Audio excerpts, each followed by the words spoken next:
ताजा तरीन सच्ची और प्रामाणिक खबरों के लिए अभी सब्सक्राइब करें NS नाउ। नमस्कार दोस्तों, आप देख रहे हैं NS नाउ। दोस्तों, आज एक बड़ी खबर निकलकर सामने आ रही है, जहां पर केंद्र सरकार की एक रिपोर्ट में खुलासा हुआ है कि उत्तर प्रदेश के परिषदीय स्कूलों में 80,000 अध्यापक सरप्लस हैं। दोस्तों, यहां एक बात गौर करने वाली है कि इन अध्यापकों में केंद्र सरकार ने शिक्षा मित्रों को भी रखा है। तो दोस्तों, आज हम चर्चा करेंगे कि अगर उत्तर प्रदेश में 80,000 अध्यापक सरप्लस हैं तो फिर भर्ती की तैयारी इधर क्यों की जा रही है। इसके साथ ही अगर 80,000 अध्यापक उत्तर प्रदेश में अधिक हैं तो फिर माध्यमिक शिक्षा में 70% पद खाली क्यों हैं। इसके साथ ही बेसिक शिक्षा की सचिव अनामिका सिंह इस मामले पर क्या कहती हैं, ये भी आपको बताएंगे। तो दोस्तों, चलिए खबर को शुरू करते हैं। NS नाउ पे नए हैं, अभी तक हमारे चैनल को सब्सक्राइब नहीं किए हैं तो लेटेस्ट न्यूज अपडेट सबसे पहले पाने के लिए हमारे चैनल NS नाउ को सब्सक्राइब कीजिए और बने रहिए हमारे साथ। तो दोस्तों, चलते हैं और आपको पूरी खबर विस्तार से बताते हैं, साथ ही इसका विश्लेषण भी करते हैं कि आखिर ये खबर जो केंद्र की सरकार की रिपोर्ट में खुलासा हुआ है कि परिषदीय स्कूलों में 80,000 अध्यापक जो हैं वो अधिक हैं या फिर अधिशेष हैं, तो इस बीच भर्ती की तैयारी और 70,000 पद खाली क्यों हैं और कैसे हैं। तो दोस्तों, चलिए खबर पर चलते हैं। तो बेसिक शिक्षा परिषद के स्कूलों में 79,568 सहायक अध्यापक यानी कि अधिशेष यानी सरप्लस हैं।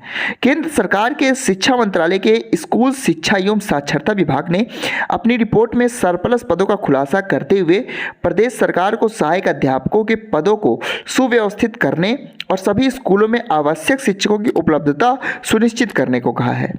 रिपोर्ट के मुताबिक बेसिक शिक्षा परिषद के 1,58,000 से अधिक स्कूलों में अभी 3,79,000 से अधिक शिक्षक कार्य कर रहे हैं।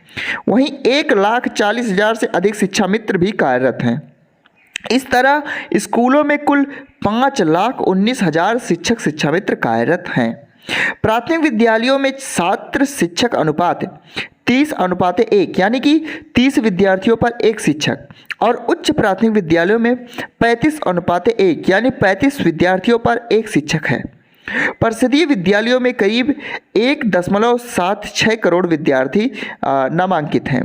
केंद्र सरकार का मानना है कि सहायक अध्यापकों और शिक्षा मित्रों की कुल संख्या और पंजीकृत विद्यालयों की कुल संख्या के हिसाब से प्रदेश में 79,568 सहायक अध्यापक सरप्लस हैं। यानी कि इतनी संख्या जो विद्यार्थियों की संख्या और छात्रों की संख्या का जो अनुपात है, इसको ध्यान में रखते हुए केंद्र सरकार की रिपोर्ट में यह कहा गया है कि 79,568 जो सहायक अध्यापक हैं वो अधिक हैं इन विद्यालयों में।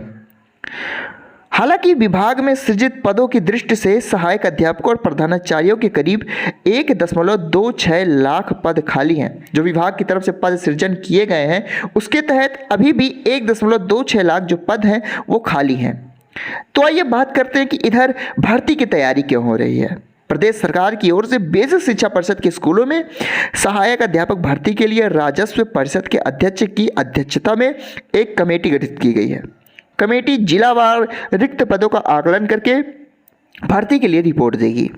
सूत्रों का कहना है कि कमेटी की रिपोर्ट के बाद भर्ती पर निर्णय होगा। अब आइए बताते हैं कि अगर अध्यापकों यानी सहायक अध्यापकों की संख्या जो इतनी अधिक है, इसके बावजूद भी माध्यमिक शिक्षा में 70% पद खाली क्यों हैं। तो केंद्र सरकार के शिक्षा मंत्रालय की रिपोर्ट के मुताबिक प्रदेश के माध्यमिक विद्यालयों में सहायक अध्यापकों एवं प्रधानाध्यापकों के 10,903 पद स्वीकृत हैं, 3,665 कार्यरत हैं और 7,238 पद खाली हैं। सहायक अध्यापकों के 9,417 पद सृजित हैं, इनमें से 2,622 सहायक अध्यापक कार्यरत हैं और 6,795 पद खाली हैं। वहीं प्रधानाचार्य के 1,486 पद स्वीकृत हैं, 1,043 प्रधानाचार्य कार्यरत हैं और 443 पद खाली हैं। अब आइए आपको बताते हैं कि बेसिक शिक्षा की सचिव अनामिका सिंह का इस बारे में क्या कहना है। तो अनामिका सिंह कहती हैं कि शिक्षकों की नई नियुक्ति और नामांकन के बाद स्थिति बदली है, हम रिपोर्ट का अध्ययन कर रहे हैं। तो कुल मिलाकर अगर शिक्षा मित्रों की दृष्टि से इस खबर को देखा जाए तो उत्तर प्रदेश में 80,000 जो सहायक अध्यापक हैं वो सरप्लस हैं, ऐसा केंद्र की रिपोर्ट में खुलासा हुआ है और अध्यापकों में शिक्षा मित्रों को भी रखा गया है। तो इस खबर पर आपकी राय क्या है हमें कमेंट बॉक्स में जरूर बताइएगा। साथ ही NS नाउ पर NS नाउ को सब्सक्राइब कीजिएगा लेटेस्ट न्यूज अपडेट सबसे पहले पाने के लिए। मिलेंगे अगली खबर में, तब तक के लिए जय हिंद, जय भारत।